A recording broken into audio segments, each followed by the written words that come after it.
Hello అండి, ఎలా ఉన్నారు? ఈరోజు నేనైతే ఆఫీస్కి వెళ్ళలేదు, వర్క్ ఫ్రమ్ హోమ్ అయితే చేస్తున్నాను. అందుకనేసి అయితే ఏమన్నా వెరైటీగా స్పెషల్ చేసుకున్నాము అనేసి అయితే అనుకున్నాము. ఇంకా విష్ణు అయితే 1.5 కేజీ అయితే చేపలు తెచ్చేసాడు. నేనైతే చేపలకి పులుసుకి అయితే ప్రిపరేషన్ అయితే చేస్తున్నాను. గ్రేవీ అంతా అయిపోయింది, ఇంకా చేపలు అయితే వేసేస్తున్నాను. చాలా బాగుంటుంది చేపల పులుసు.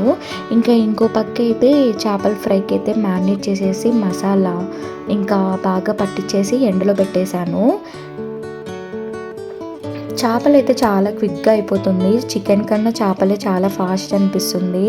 ఎంత బాగుండిందో. నేను చాలా తక్కువ చేపలు ఇంట్లో చేసేది, కానీ అప్పుడప్పుడు తెచ్చుకొని చేసుకున్నా కానీ టేస్ట్ అయితే సూపర్గా వస్తుంది. ఇంకొక పక్క అయితే ఫ్రై అయితే అవుతుంది. ఇది హోమ్ మేడ్ మసాలాతోనే మ్యారినేట్ చేసి చేస్తున్నాను. చాలా టేస్టీగా ఉండింది. ఇంకా లంచ్ అయిపోయి కొద్దిగా అన్నం పెట్టుకొని ఇంకా చేపల పులుసు ఒక పక్క ఫ్రై అయితే పెట్టుకొని అయితే నేను విష్ణు తింటున్నామన్నమాట. చేపలు రకానికి పట్టి టేస్ట్ అయితే వస్తుందన్నమాట. జిలేబీ చేప, చాలా వెరైటీస్ ఉంటాయి. ఇంకా బెంగళూరులో ఏంటంటే దీన్ని రోప్ చేప అంటారంట. సో ఎవరైతే చేపలు అతను చెప్పాడు ఇది టేస్టీగా ఉంటుంది అని చెప్పేసి. ముళ్ళు కూడా చాలా తక్కువగా ఉంది.